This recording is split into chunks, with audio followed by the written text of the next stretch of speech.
Fuarın sektörünün gelişmesine vesile olacağına inancım tam. Değerli katılımcılar, 2016 yılında küresel oyuncak dış ticaret hacmi 148,6 milyar dolar civarında gerçekleşmiş. Aynı yıl küresel oyuncak ihracatı bir önceki yıla göre %3 artmış. Baktığımız zaman biraz önce başkanımın da ifade ettiği gibi Türkiye ihracat sıralamasında 43. ithalat sıralamasında 21.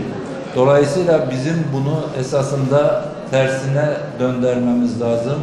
İhracatımızı daha üst sıralara taşımamız lazım. Ve baktığımız zaman biz özellikle oyuncak sektöründe oyuncağın tasarımından gelişimine, üretim süreçlerine kadar bu süreçlerde neler yapılabilir? Sektörün bunu tartışarak bizim bu süreçlerde neler yapabileceğimizi hep beraber esasında konuşmamız lazım.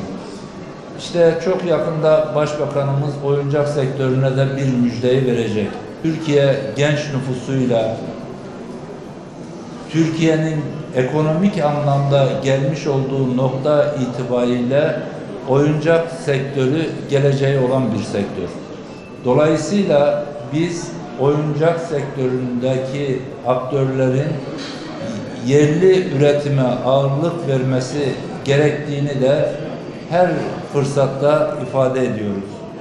İthalat da yaparken özellikle arkadaşlarımızın kaliteli oyuncak, çocuklarımızın gelişimine katkı sunacak oyuncak ve bu noktada oyuncak seçimlerinde ve yönlendirilmesinin kültürle de yakın ilişkili olduğunu da unutmamamız lazım. TÜİK verilerine göre ülkemizde çocuk nüfus olarak tanımlanan 0-14 yaş grubundaki nüfusun toplam nüfus oranı %23,5'tir. Yani neredeyse ülkemizde yaşayan her 4 kişiden biri çocuk tanımına girmektedir.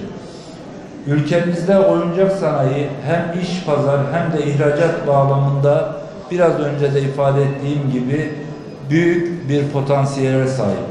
Yerli üretimin özellikle sağlık açısından güvenilir olduğunu bilen tüketicilerin sağlık açısından yerli oyuncuların bu noktadaki hassasiyetleri aynı zamanda ithal eden arkadaşlarımızın da bu hassasiyetlerinin azami derecede olduğunu gördüğümüzde Türk tüketicisinin sağlıklı ürünlerle buluşma noktasında büyük katkıları olacak. Değerli arkadaşlar, bakanlığımız olarak özellikle çocuklarımızın sağlıklı ürünlerle buluşma noktasında her türlü denetimi yapıyoruz. Ekonomi Bakanlığımız ithalat aşamasında bu denetimleri yapıyor. Bizler bu denetimleri iş piyasada yapıyoruz ve bakanlık olarak tüketiciler tarafından kullanılan ürünlerin taşıması muhtemel riskleri bertaraf etmek birinci önceliğimizdir. Şimdi son yıllarda kaçak oyuncaklarla yapmış olduğumuz mücadeleyi artırdık ve artırmaya da devam edeceğiz. Bunda da önemli başarılara imza attık. Bakanlık olarak sektörün rekabet gücünün artırılması ve tüketicilerimizin Avrupa Birliği standartlarının korunabilmesi amacıyla düzenlemeler getirmekteyiz. Yapılan bu çalışmalar neticesinde oyuncak güvenliği yönetmeliği Avrupa Birliği direktiflerine tam uyumlu bir şekilde 4 Nisan 2017 tarihinde yürürlüğe girmiştir. Söz konusu mevzuatla birlikte oyuncaklarda kısıtlı olan ağır metal sayısını 8'den 19'a çıkarttık.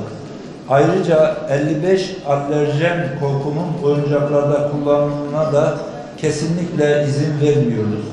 Bu kısıtlamalara ek olarak oyuncakların ebeveynler ve çocuklar tarafından güvenle kullanılmasına teminen oyuncaklar üzerinde bulunması gereken uyarılara ilişkin yeni düzenlemeleri de hayata geçirdi. Bakanlığımızca yapılan denetimlerde yerli veya ithal oyuncakları akredite laboratuvarlarda oyuncak güvenliği yönetmenliği çerçevesinde kimyasal, fiziksel ve mekanik testlerden geçirerek kontrol etmekteyiz. Sayın Bakanım ve değerli misafirler, TÜYAP Fuarcılık Grubu olarak bu hafta hakikaten yine ilklere imza atıyoruz. 5 şehirde bu hafta 5 şehirde 7 farklı sektöre yönelik hazırladığımız fuarlarla ülkemizin üretimine, ihracatına, istihdamına, kentlerimizin ekonomik dinamiklerine katkı sağlamaktan büyük onur duyuyoruz. Bursa, Konya, Samsun, Kocaeli ve bugün de İstanbul'la birlikte 5 şehirde fuarlarımızı ülke ekonomimize sunuyoruz.